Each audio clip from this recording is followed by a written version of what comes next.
Hoovering.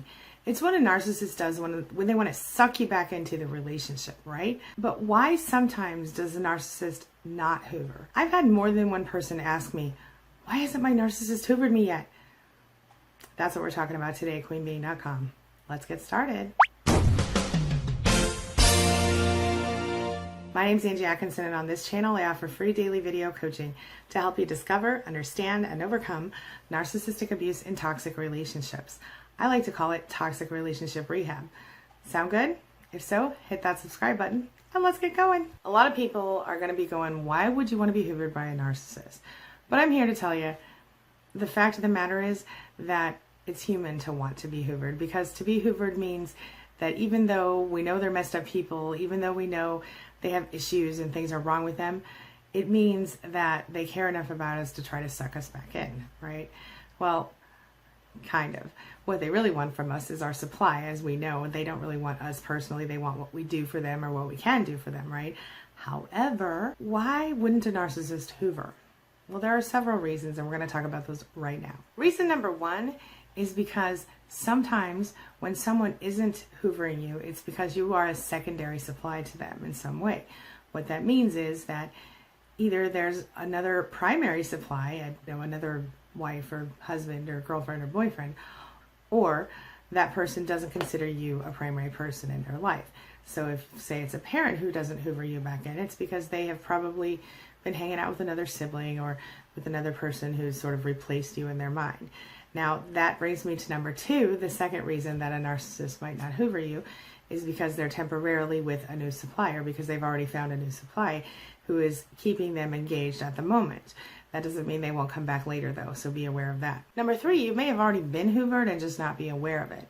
See, sometimes the hoover exists only to get supply, and they're not actually trying to bring you back into the relationship. They're only hoovering you to get them back involved so that they can get something from you, whether that's money, sex, time, whatever. You may have been hoovered and not even been aware of it because all they were doing was fighting with you or yelling at you after you went no contact. Sometimes they don't want to bring you back in. Sometimes they simply want to get the supply from you and move on. Unfortunate, but true.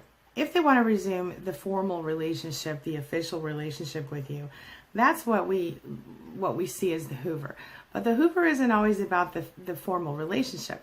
Sometimes the hoover is really about getting positive feedback from you, getting you to take care of them. Again, giving you some sort of supply. And sometimes the hoovering is just about fact-finding. They're just looking for information about you that they can use against you in court or in a public court of opinion for a smear campaign. So be aware of that. Another thing to consider is the possibility that the hoovering has been done by a third party and you just didn't realize it.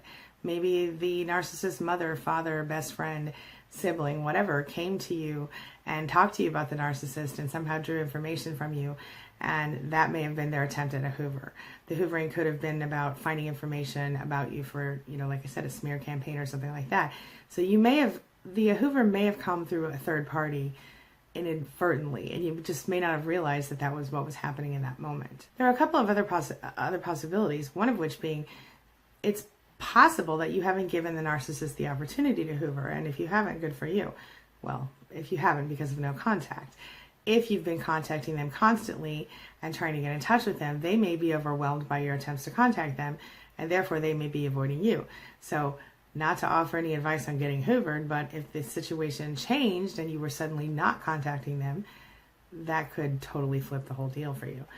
I don't want you to do that, though, because listen, I do want you to not contact them, but not with the intention of getting them to hoover you, because being hoovered means being sucked back into the same toxic mess you were just in. And in my opinion, if you stick it out, you might actually be able to get into a healthy relationship at some point in your life where you can be loved and treated with respect and treated like you deserve to be treated. Imagine that. Another reason you're not getting hoovered, it just might be too early in the relationship, or lack thereof, too early in the breakup period. Like I said, they may be preoccupied, they may be doing other things and not ready to hoover yet, so it may just be coming still. Sometimes it takes them a while. I've seen people be hoovered 10 years later. I don't think there's any sort of happy medium on this one. Although it does tend to happen early in the breakup period, within days or months, there are those who don't do it right away, who do it later. It might also be that you're just not coming up on their radar because you're intentionally steering clear of them and staying with your no contact, in which case, kudos to you, my friend. So what are you supposed to do if you want to be hoovered? How do you deal with that? Well, the fact is, there's not a lot you can do. You can play games, you can try to teach the narcissist that you're better in some way, or you're different in some way, or you lost weight or whatever. But that's not going to matter. Until the narcissist wants to hoover you, they won't. And in fact, if they think that you want them to, they're less likely to do so. I suggest, instead of doing any of that, that you put your head up, stand up, and you take your life back. And you look into yourself and you see what it is that you love about the world. What do you love about your life? What can be better? What can you change? And work on making your life better. Work on making yourself better. Make yourself the person that you want to be, the person you've always wanted to be, regardless of what the narcissist thinks, feels, or says. Because none of that in the long run is going to matter to you. What really matters right now, my friend, is you and your ability to be happy. You deserve to be happy, and you don't need some narcissist to tell you when you're allowed to be happy and when you're not. Now, it's time for the question of the day. And the question of the day is, have you ever wondered why you weren't hoovered by a narcissist? Have you been hoovered? If you haven't been hoovered, how did you feel about that? If you were hoovered, how did it happen? Tell us about it in the comments below. Let's have a discussion. What sort of narcissist do you think is less likely to hoover? And what sort of narcissist do you think is more likely to hoover? Let's talk about it. All right? That's all I've got for you right now. Thanks so much for being a part of my day and a part of my life. And hey, thanks for letting me be a part of yours. It really does mean a lot to me. I'll see you soon. It's my mission to teach others what I know to be true. You really can create the life you want. Take care of your body, take care of your soul, nurture the real you, and introduce him or her to the world. Be comfortable in your own skin and in your place in this world. Take your spot, take it now, and the universe will take its cue from you. You feel me? If so, subscribe to my channel. Let's get it done together.